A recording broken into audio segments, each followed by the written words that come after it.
율법에 대한 바른 이해라는 제목으로 하나님 말씀 함께 나누도록 하겠습니다. 교회사를 보시면 이 율법과 복음의 문제는 항상 큰 논쟁거리 중 하나였습니다. 어떤 사람들은 구약도 하나님의 말씀이기 때문에 지금도 구약의 율법을 잘 지켜야 된다라고 생각을 했습니다. 반면 어떤 사람들은 예수님이 오셔서 구약의 율법을 다 완성하셨으니까 지금은 이제 복음의 시대이므로 더 이상 율법을 지킬 필요가 없다라고 주장하기도 했습니다.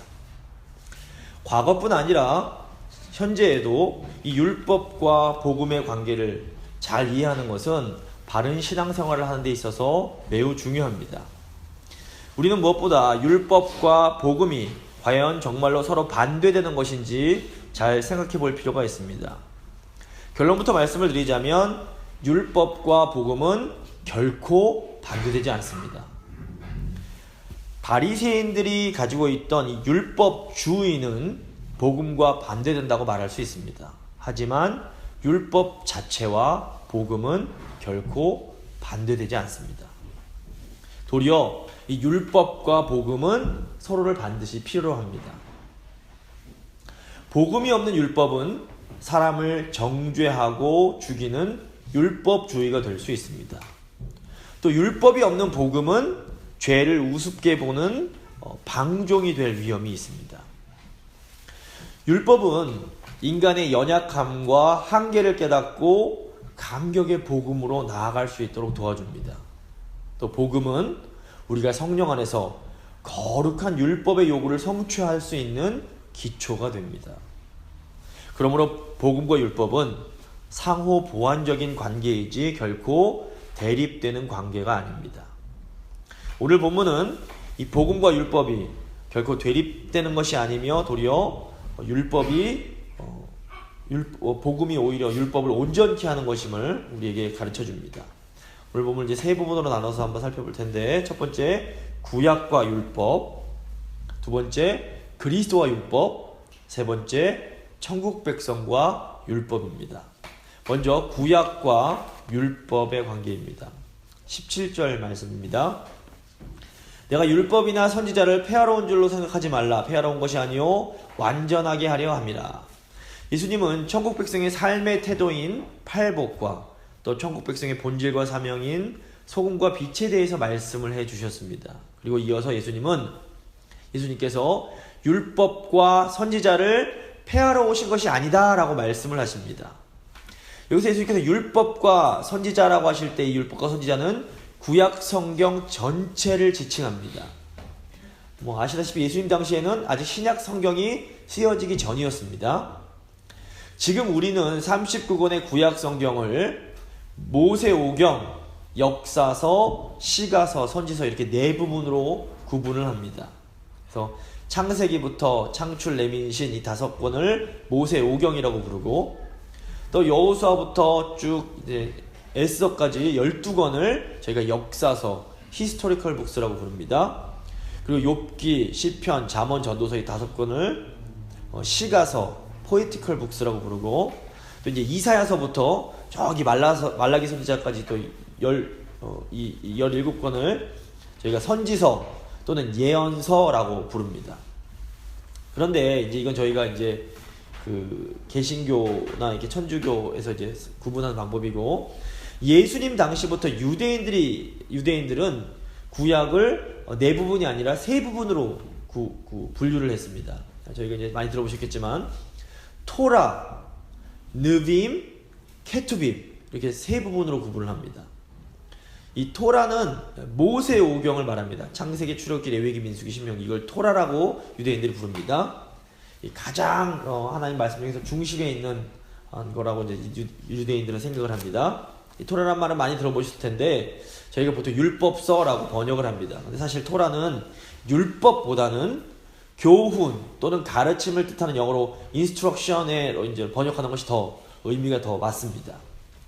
실제로 모세오경을 보시면 레위기처럼 전부 다 이렇게 율법서로 된 부분도 있지만, 창세기를 보시면 아브라함 이야기, 또 출애굽기 모세 이야기처럼 이야기로 된 부분도 있고, 또 중간중간 미리암의 시 같은 것을 보면 시로 된 부분도 있습니다.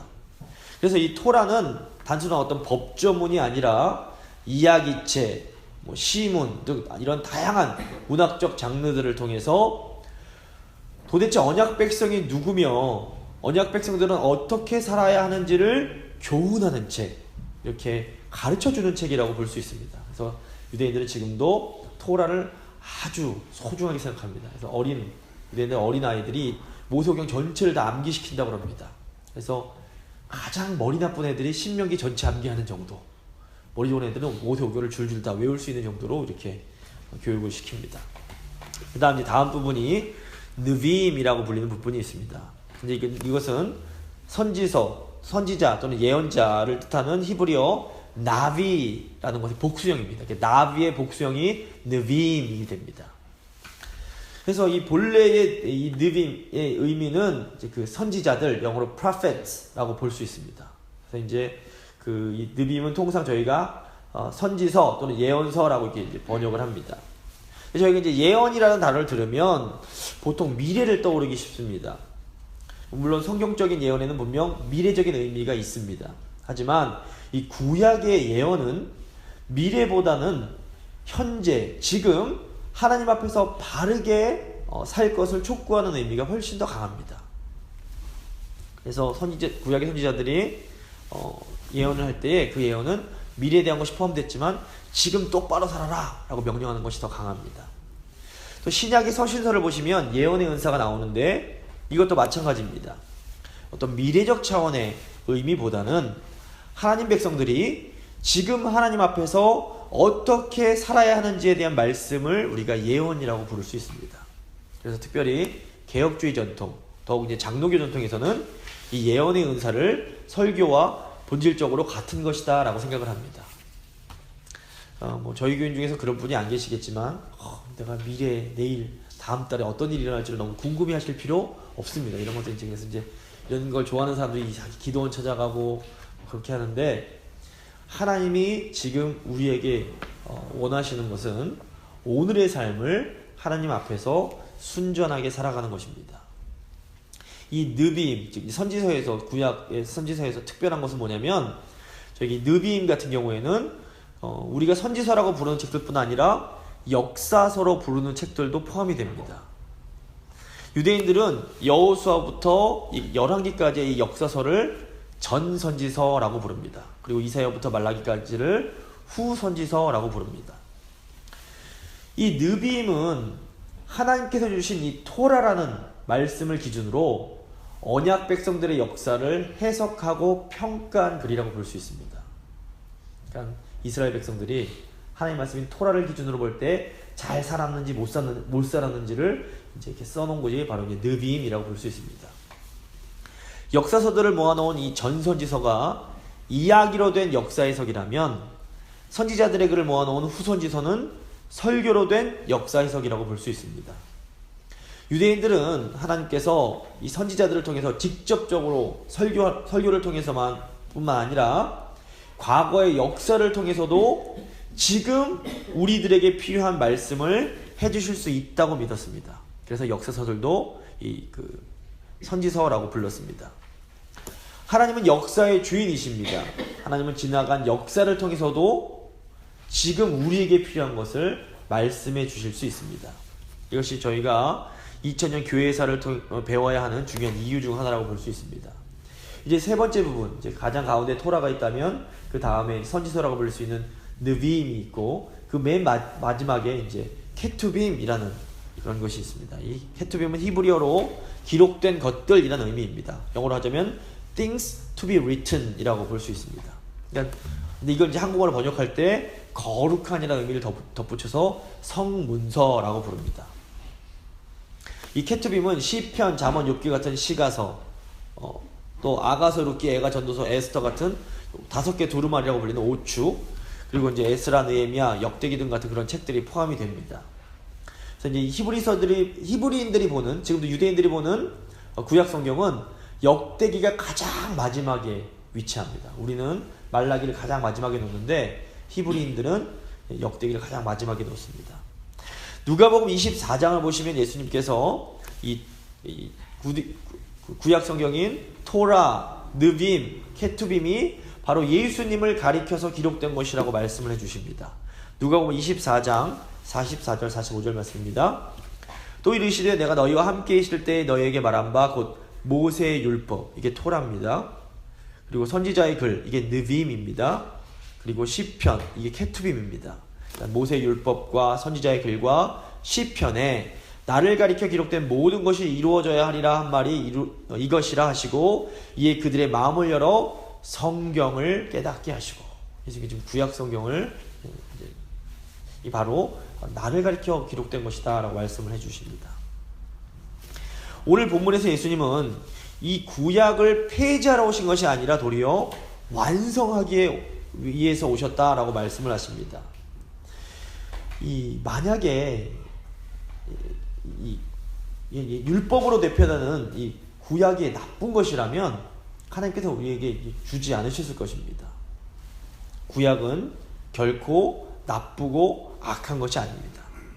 사도 바울도 로마서 7장에서 율법과 계명이 선한 것임을 말씀합니다. 로마서 7장 12절입니다. 이로보건대 율법은 거룩하고 계명도 거룩하고 의로우며 선하도다.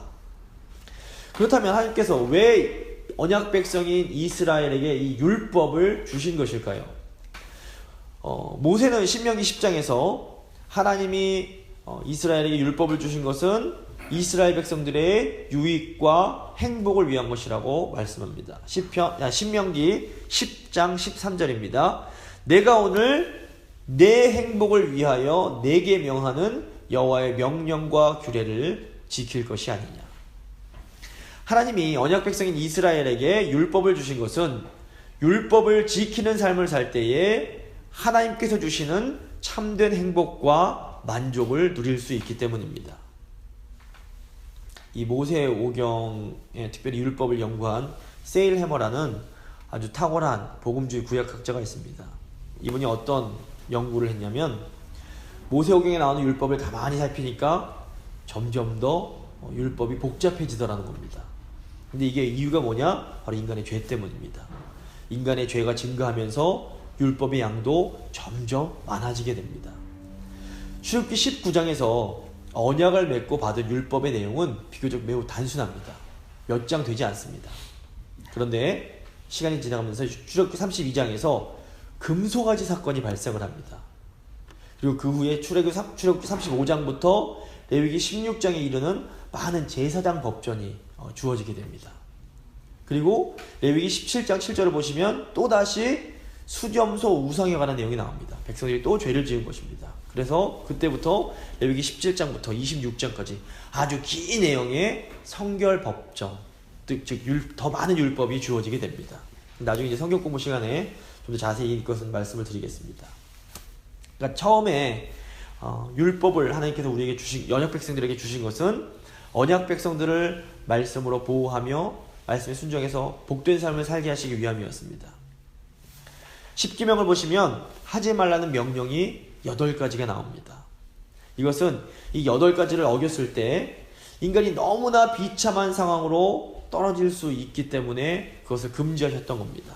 이것은 마치 어린아이에게 전기에 가까이 가지 말라고, 가면 안 돼 라고 금지하는 부모님의 마음으로 우리에게 주신 것이라고 볼 수 있습니다. 근데 율법이 점점 많아지게 된 것은 백성들이 자꾸 하나님의 말씀을 어기고 더 죄를 짓기 때문이었습니다. 갈라디아서 3장 19절에서 이렇게 말씀합니다. 사도 바울이 이렇게 말합니다. 그런즉 율법은 무엇이냐? 범법함으로 더하여진 것이라. 천사들을 통하여 한 중보자의 손으로 베푸신 것인데 약속하신 자손이 오시기까지 있을 것이라. 우리는 이 약속하신 자손이 2000년 전에 이 땅에 오셨음을 알고 있습니다. 이제 두 번째, 이제 그리스도와 율법의 부분입니다. 마태복음은 말씀드린 것처럼 유대인들을 향해서 예수님이 구약의 약속대로 오신 메시아 그리스도이심을 알려주기 위해서 기록된 복음서입니다. 유대인들은 모세의 율법을 너무나 소중하게 생각했기 때문에 율법을 어기는 사람이 메시아가 될 수 없다라고 생각을 했습니다. 그런데 당시 바리새인들은 안식일 논쟁과 성전 논쟁 등을 통해서 예수님은 율법을 깨트리는 자이다라고 비난을 했습니다. 마태는 예수님께서 하셨던 말씀을 통해서 이런 바리새인들의 비난이 완전히 잘못된 것이다 라고 지적을 합니다. 17절 18절 말씀을 제가 다시 한번 읽겠습니다. 예수님께서 하신 말씀입니다. 내가 율법이나 선지자를 폐하러 온 줄로 생각하지 말라. 폐하러 온 것이 아니요 완전하게 하려 함이라.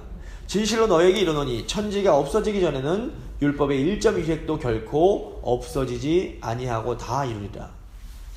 예수님이 이 땅에 오신 것은 바리새인들의 비난처럼 율법을 폐하시기 위한 것이 아니라 도리어 율법을 완전하게 하시기 위해서였습니다. 이 율법의 문제는 율법 자체가 나쁜 것이 아니라 도리어 인간의 입장에서 볼 때 이 율법의 기준이 너무 높았던 것입니다. 이 죄악된 성향을 가진 인간은 하나님의 거룩한 율법을 완벽하게 지킬 수 없습니다.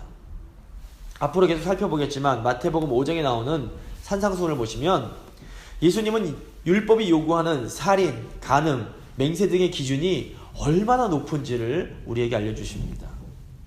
하나님의 기준이 무엇입니까? 형제에게 화내고 바보라고만 해도 그것은 살인과 같습니다. 또 음욕을 품고 여성을 바라보기만 해도 그것은 이미 간음과 같습니다. 하나님의 기준은 단순한 인간의 행동이 아니라 인간의 마음 자체와 관련이 있습니다.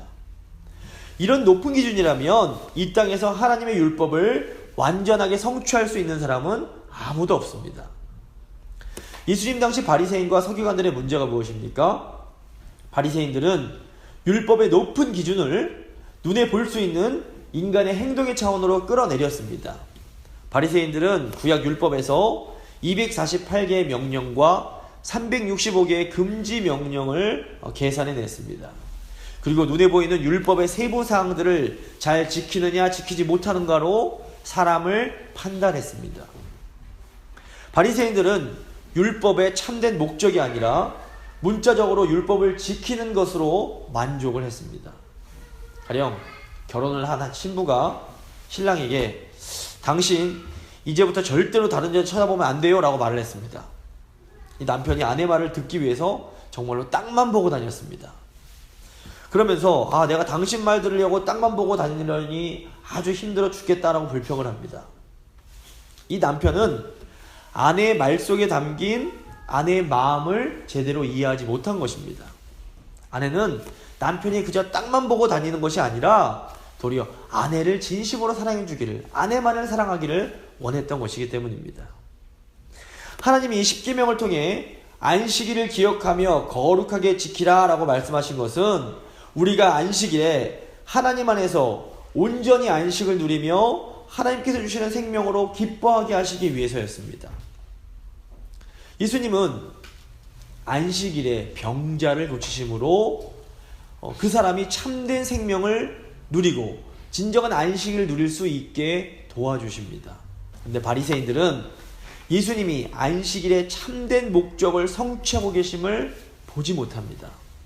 도리어 예수님이 안식일에 병자를 고치심으로 일을 해서는 안 된다는 그 안식일의 규칙을 어긴 것에 무섭게 화를 냅니다.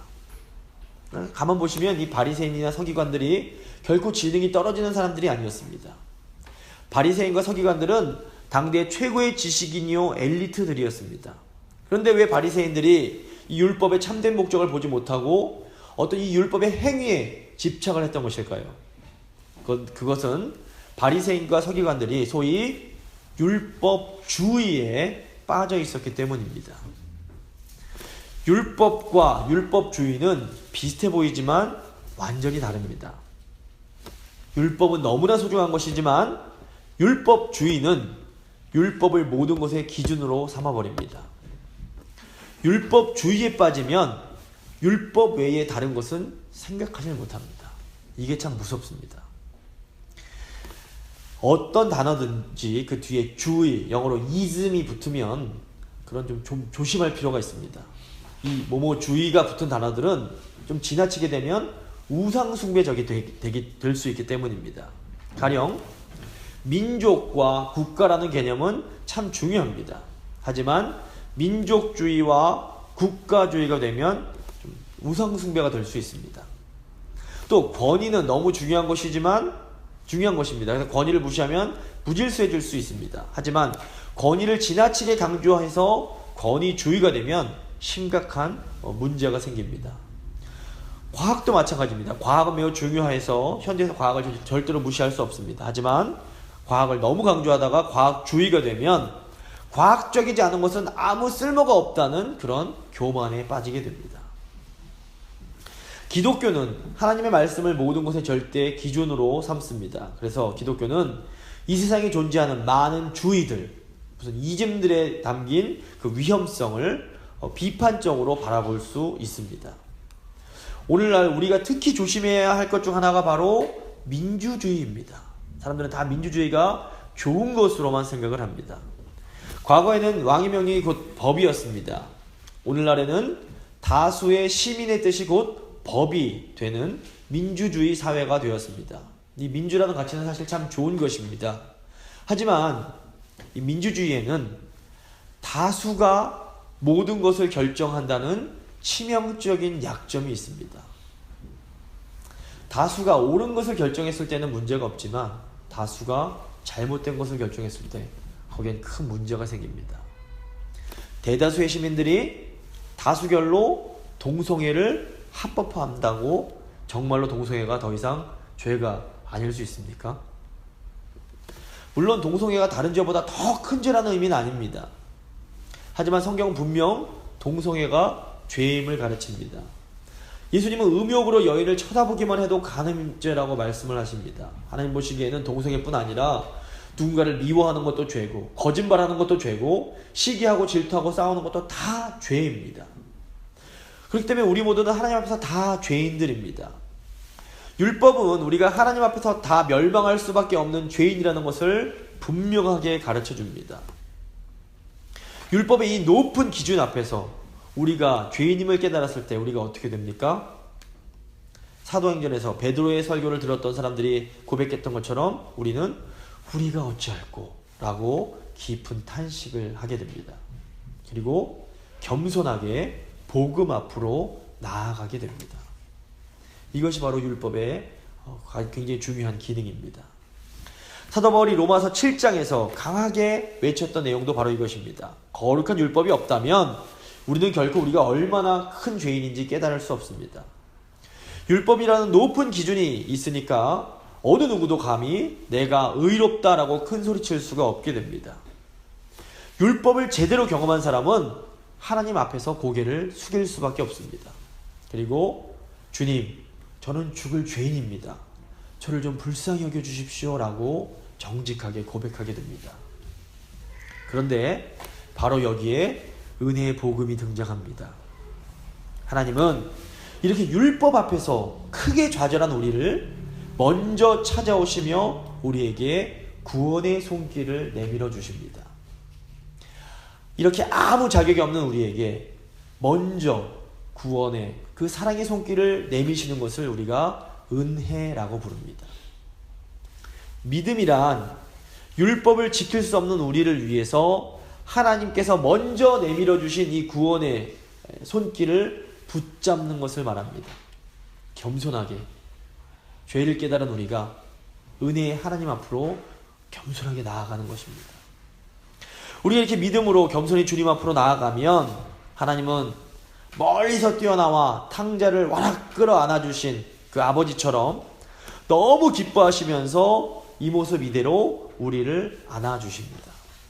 그리고 우리에게 새 옷을 입히고 금가락지를 끼워주시며 우리를 아들, 딸로 불러주십니다.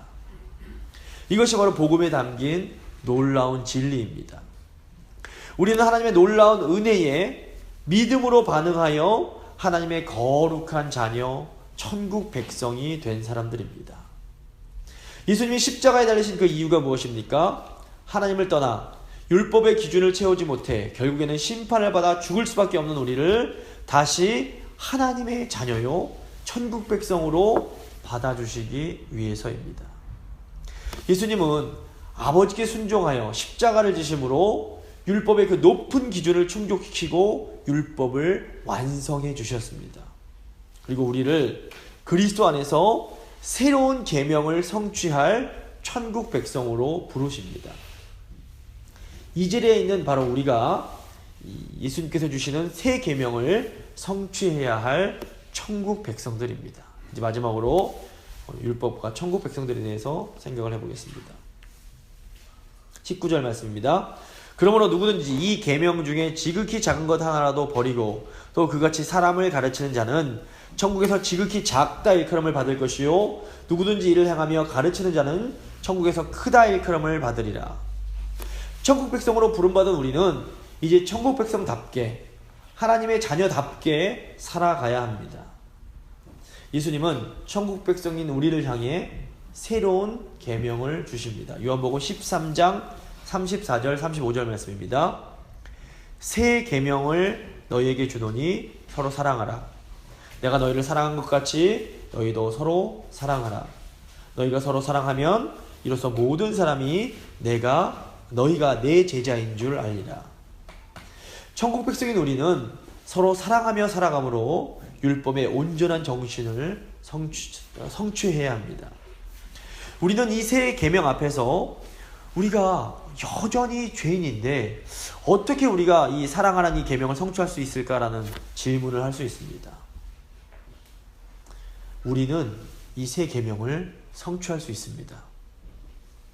우리가 이 새 계명을 성취할 수 있는 이유는 우리가 성령을 받은 새 언약 백성들이기 때문입니다. 구약 시대의 언약 백성들인 이스라엘 사람들은 말씀, 계명, 율법은 받았지만 계명을 지킬 수 있는 능력이 없었습니다. 하나님은 선지자들을 통해서 이제 내가 새 언약을 세우겠다라고 말씀을 하십니다. 예레미야 31장 31절에서 33절 말씀입니다. 여호와의 말씀이니라. 보라, 날이 이르리니 내가 이스라엘 집과 유다 집에 새 언약을 맺으리라. 이 언약은 내가 그들의 조상들의 손을 잡고 애굽 땅에서 인도하여 내던 날에 맺은 것과 같지 아니할 것은 내가 그들의 남편이 되었어도 그들이 내 언약을 깨뜨렸음이라. 여호와의 말씀이니라. 그러나 그날 후에 내가 이스라엘 집과 맺을 언약은 이러하니 곧 내가 나의 법을 그들의 속에 두며 그들의 마음에 기록하여 나는 그들의 하나님이 되고 그들은 내 백성이 될 것이라. 여호와의 말씀이니라. 이 새 언약에 담긴 약속이 무엇입니까? 하나님의 법을 우리 마음에 두며 우리 마음에 기록해 주시겠다는 것입니다. 이 일이 무엇을 통해서 가능해집니까? 에스겔 선지자는 이 하나님의 말씀이 우리 마음에 새겨지는 이 일이 새 영을 통해서 일어날 것이라고 말씀합니다. 에스겔 36장 26절에서 28절 말씀입니다. 또 새 영을 너희 속에 두고 새 마음을 너희에게 주되 너희 육신에서 굳은 마음을 제거하고 부드러운 마음을 줄 것이며 또 내 영을 너희 속에 두어 너희로 내 율례를 행하게 하리니 너희가 내 규례를 지켜 행할지라. 성령은 하나님의 말씀을 우리 마음에 새겨주십니다. 성령은 딱딱한 우리의 마음을 부드러운 마음으로 변화시켜 주십니다. 성령은 우리의 욕구 자체를 바꾸어 주십니다. 성령은 우리의 마음의 방향을 바꿔서 하나님이 기뻐하시는 방향으로 가고 싶어하는 그런 마음을 주십니다. 이 마음의 변화, 이 마음의 방향의 변화가 사실은 이 세상에서 가장 큰 기적입니다. 20절 말씀입니다. 내가 너희에게 이르노니 너희 의가 서기관과 바리새인보다 더 낫지 못하면 결코 천국에 들어가지 못하리라. 우리의 의가 구약시대 바리새인과 서기관들의 의보다 더 나을 수 있는 그 이유가 무엇입니까? 예수님 당시 서기관과 바리새인들은 자신들의 온 힘을 다해서 율법을 지켜야 한다고 믿었고 정말로 최선을 다해서 모든 계명과 율법을 지키려고 노력했습니다. 그런데 어떻게 우리가 이들보다 더 의롭다고 말할 수 있을까요? 그것은 하나님께서 우리의 마음을 보시고 판단해 주시기 때문입니다. 눈으로 보이는 율법은 구약의 바리새인들이 훨씬 더 확실하게 지켰을 것입니다. 하지만 하나님께서는 우리 마음의 방향이 변화됐는지를 보십니다. 교양이 있는 기독교 집안에서 좋은 교육을 받으면서 자라난 A라는 사람이 있습니다. 그리고 부모님이 일찍 여의고 고아원에서 힘들게 척박하게 자라난 B라는 사람이 있습니다. A라는 사람은 겉보기에는 매너가 있고 점잖고 교양이 있습니다. 하지만 그 마음속에는 바리새인과 같은 교만이 자리 잡고 있습니다. 내가 그래도 훨씬 도덕적이고 의롭지, 너희들보다는 낫지란 마음이 저 깊은 곳에 자리 잡고 있습니다. 반면 B라는 사람은 배우지도 못했고 힘들게 자랐기 때문에 입도 거칠고 참 겉보기에는 사나워 보입니다. 교양도 없어 보입니다. 하지만 그 마음 깊은 곳에는 그래도 하나님께 순종하고 싶은 간절한 마음이 있습니다. 우리가 겉으로 보기에는 이 A라는 사람이 B보다 훨씬 더 거룩하고 경건해 보일 수 있습니다. 하지만 하나님께서 보시기에는 이 B라는 사람이 훨씬 더 의로운 사람입니다. 왜 그렇습니까? 하나님은 겉모습이 아니라 마음을 보시기 때문입니다. 사람들은 우리의 마음의 방향이 변했는지 안 변했는지 잘 알 수 없습니다. 하지만 하나님은 우리의 마음을 정확하게 알고 계십니다. 성령께서 우리에게 임하실 때 성령은 우리의 마음을 바꾸십니다. 성령께서 도와주시면 과거에는 죽어도 용서 못하겠던 사람을 용서할 수 있게 됩니다. 성령께서 도와주시면 과거엔 절대로 용납할 수 없고 사랑할 수 없겠다던 사람을 용납하게 되고 사랑할 수 있는 힘이 생겨납니다.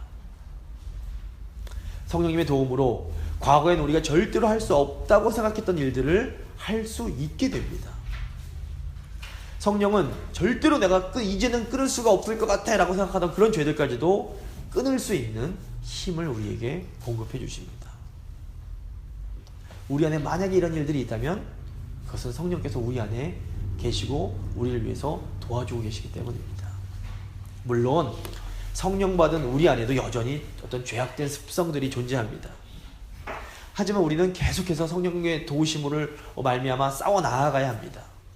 성령의 도우심으로 계속 싸우다 보면 어느새 시간이 지나고 나면 죄의 힘이 많이 약해져 있는 것을 우리가 경험하게 됩니다.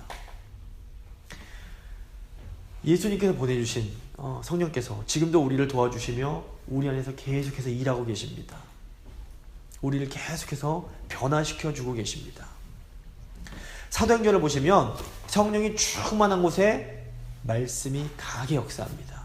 말씀이 왕성해집니다. 우리가 성령 충만이 어떤 이상한 대단한 감정적으로 이런 것이라고 생각하기 쉬운데 사실 그렇지 않습니다. 우리가 말씀에 순종할 수 있게 되는 것, 그것이 바로 성령의 가장 강력한 역사입니다. 교회에 성령이 충만할 때 그 교회는 하나님의 말씀이 흥왕하게 됩니다. 그리고 하나님의 말씀이 흥왕하는 교회는 작을지 몰라도 역사를 바꾸게 됩니다. 말씀을 마무리 짓겠습니다. 율법은 거룩하고 선한 것입니다. 하지만 어느 누구도 이 하나님의 거룩한 율법을 온전히 지킬 수 없습니다. 그래서 예수님께서 오셔서 율법의 모든 요구를 성취해 주셨습니다.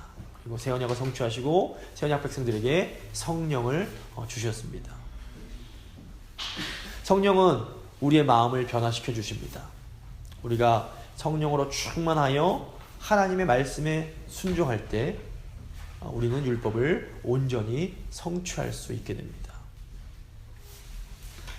우리 재건 나성교회가 성령으로 충만하여 하나님의 말씀에 순종함으로 하나님께서 우리 교회에 원하시는 그 귀한 일들을 온전히 감당하게 될 수 있기를 간절히 소망합니다. 저희가 이 시간 한번 하나님 저희가 성령 충만하게 하사 저희가 말씀에 온전히 순종할 수 있는 힘을 주십시오. 그래서 하나님께서 저희 교회에 원하시는 그 그 귀한 사명을 넉넉히 감당하는 복된 교회 될 수 있도록 주님 도와주시옵소서. 한번 한 목소리로 기도한 후에 제가 기도하도록 하겠습니다. 기도하시겠습니다. 죄로 죽었던 저희를 은혜로 살려주시고 하나님의 거룩한 백성이요 천국 백성으로 불러주신 것 감사드립니다. 하나님, 저희가 그리스도 안에서 성령을 받았습니다. 성령께서 저희 안에 계십니다. 성령께서 저희를 도와주시고 저희 마음을 바꾸시고 저희가 하나님의 말씀에 순종할 수 있도록 계속해서 도우십니다. 하나님, 저희가 더욱더 성령으로 충만해짐으로 하나님 말씀에 온전히 순종하여 율법을 성취하기 원합니다. 그러므로 아버지, 저희 교회가 하나님께서 원하시는 그 귀한 사명 넉넉히 감당하는 그런 참으로 복된 교회, 복의 통로가 되는 교회 될 수 있도록 주여 도와주시옵소서. 감사드리며 귀하신 예수 그리스도의 이름으로 기도드립니다. 아멘.